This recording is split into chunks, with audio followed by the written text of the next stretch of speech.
Hello, welcome to this All About the Place presentation. I'm Sarah Pettyfer, a family and house historian, and this talk will focus on how undertaking a personal house history project for a property in my village of Cranley in Surrey, which was part of a house history course I've decided to take, has led me to register a one-place study for the village and collaborate with the local history society in researching other properties in the village.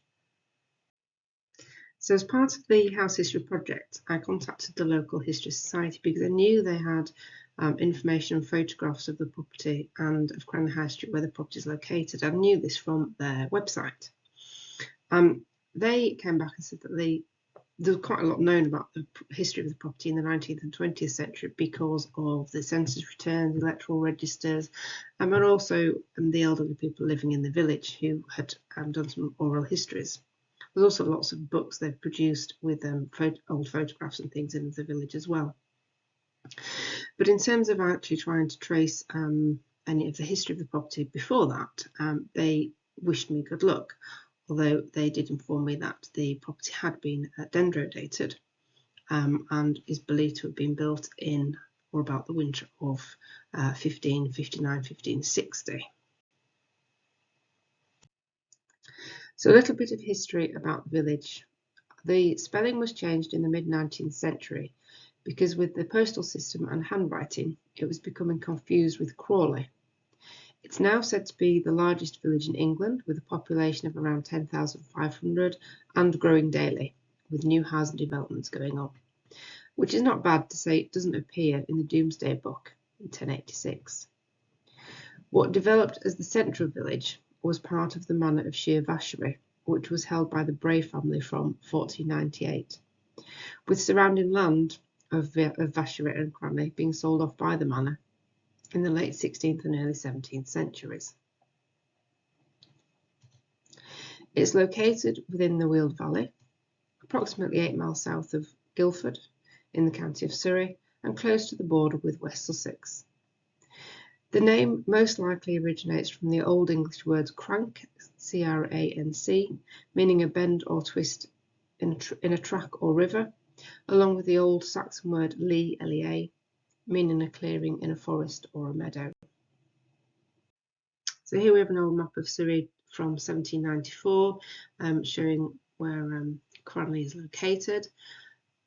The northeast corner of the old county of Surrey here is now part of the London boroughs in Greater London.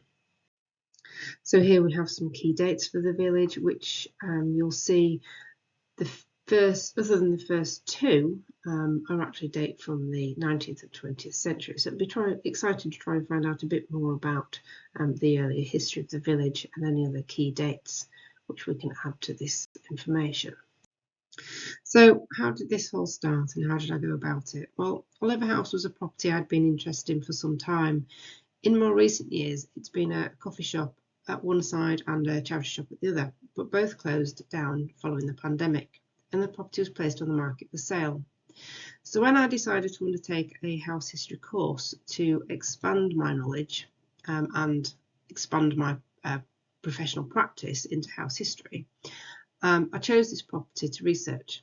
Little did I know where it would take me a year later. So as you can see, Oliver House is a 16th century cottage which was dendrodated to the winter of 1559-1560.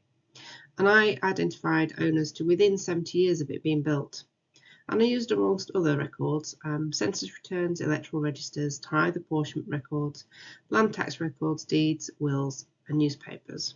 And the deeds were actually the key records which helped me trace the property further back. And this is the 1874 Ordnance and Survey map highlighting Oliver House in the High Street. And you'll see that the map also shows where the rectory is, the church, and one of the pubs, the Onslow Arms.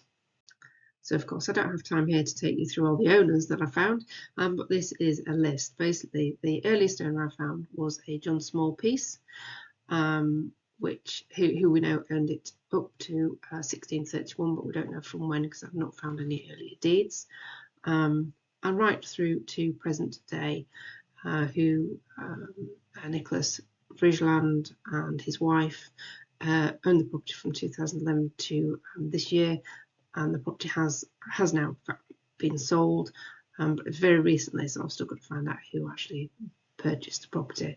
And as you can see, I also found out that the property first became a coffee shop and it's tailors in somewhere between 1967 and 1973. I haven't actually managed to track down the exact date. So, having researched Oliver House, I contacted the local history society again to let them know what I'd found, and they were very interested. They asked me then to collaborate with them on researching a number of other properties in the area. They are currently involved in the Old Village Hospital Heritage Centre project. The Old Village Hospital was originally a cottage and at one time used as the rectory. And in 1859, it was used in an emergency to allow Dr. Napper, a local GP, to operate on a fellow who had to have his leg amputated. The church then gifted the cottage to Cranley doctors to be used as a cottage hospital, and it was the first of its kind in England. And as you can see there in the picture, which is an old property, and it's actually been dendrochronology dated to around 1446. The original owners aren't known as yet, but looking at the property, it would seem that it was probably owned by somebody of some status in the community. Now, the Heritage Project is to create a heritage centre incorporating a meeting room for up to 24 people, health and wellbeing services, and exciting museum-style displays of local artefacts and information to include some of the history of the hospital, history of other properties in the area, the village itself and its surrounding area. I feel very privileged to be given this opportunity to undertake this research and register this one-place study. Among many other records, including Chancery Court records, probate records, etc., which I will no doubt uncover, there are known to be a vast number of deeds held at Surrey History Centre, a small number of deeds held at the local history society, which I have already been provided with. We know there are also some deeds in private hands of current and previous owners, and there's also a very good run of manorial records for the manor of Sheer Vashery. As a result of the fascinating information and records I've already found, and knowing the number of records which appear to be available for the village, as well as doing the research for the local history society, I decided to register a one-place study to also be able to share the research I was undertaking and make it available to a wider audience. Initially, the focus is on the properties in the High Street, previously known as the Street, Cranley Street, or the village.